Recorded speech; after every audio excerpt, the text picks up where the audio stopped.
Good Morning Business. Le débat.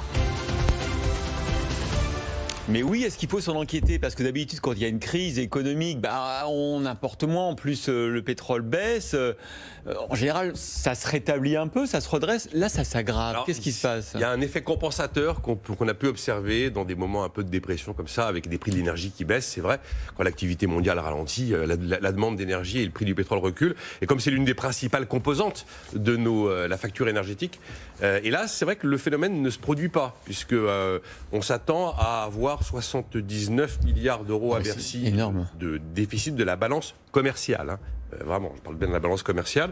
Là où on était à 58 milliards en 2019, 79, 58, fait 20 milliards d'écart. Alors, il y a trois explications principales qui permettent d'expliquer pourquoi l'effet compensateur du recul des prix de l'énergie ne se produit pas. La première explication, la principale, c'est qu'on livre plus d'avions. Ouais. Voilà. Et c'est extraordinaire de voir à quel point le fait de livrer un avion de plus ou de moins pendant 30 jours change radicalement la photographie de la balance commerciale. Vous regardez chez Airbus, ils pensent qu'ils feront 20 milliards de moins de livraison par rapport à une année normale, c'est 65 milliards, donc c'est quand même énorme. Et ils ont à peu près, là, depuis le début de l'année, ou en tout cas au premier semestre, autant d'annulations que de commandes. Donc ça, c'est l'une des principales explications. Et la deuxième, elle est un peu inattendue, ou en tout cas, à ce niveau-là, on ne pouvait pas l'imaginer. C'est l'incroyable boom des importations de produits sanitaires anti-Covid, et notamment les masques. Le coût des masques et des équipements de protection. 87% des masques viennent de Chine. On importe des masques comme des dingues.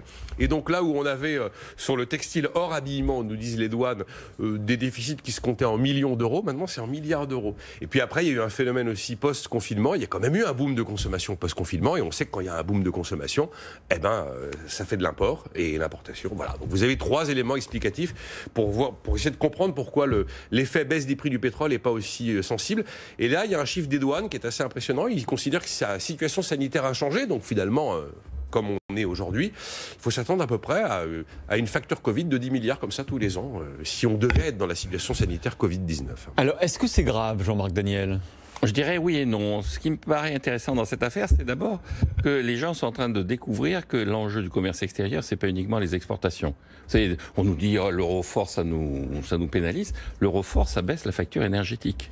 Et donc l'euro fort est plutôt une bonne chose. Et je pense que l'euro est sous-évalué. Et on aurait intérêt à une appréciation de l'euro, y compris la France. Alors le deuxième élément, c'est le fait que le solde commercial est une composante du solde extérieur. Et il faut regarder la balance des paiements courants, l'ensemble de nos échanges.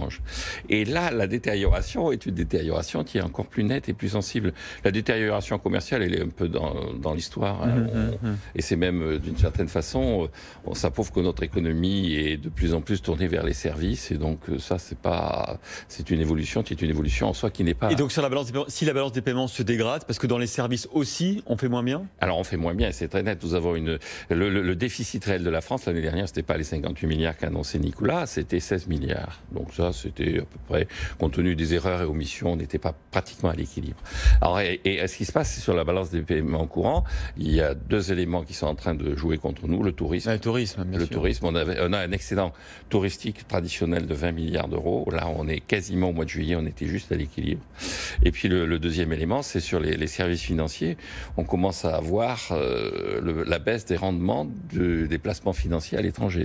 On a un système financier qui est un des plus performants du monde, qui nous permet justement de compenser notre faiblesse sur le plan strictement commercial. Or là, la baisse des taux d'intérêt finit par avoir des conséquences négatives sur le rendement de ce service financier. Enfin, la dernière remarque que je ferai, et ça Nicolas l'a dit, il y a eu un boom de consommation, c'est-à-dire que dire que la situation est caractérisée par un excès d'épargne, mais la situation d'épargne, effectivement, est mettre en relation avec ce que l'on produit. C'est-à-dire qu'on peut épargner beaucoup, mais on continue à consommer, et si on ne produit pas à hauteur de ce qu'on continue à consommer, et puis effectivement un déséquilibre.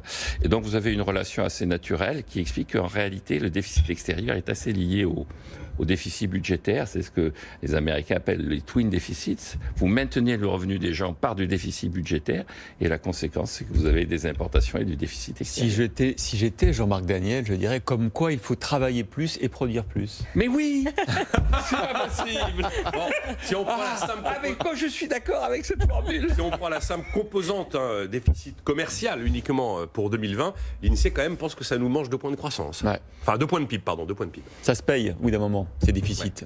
Merci à tous les deux.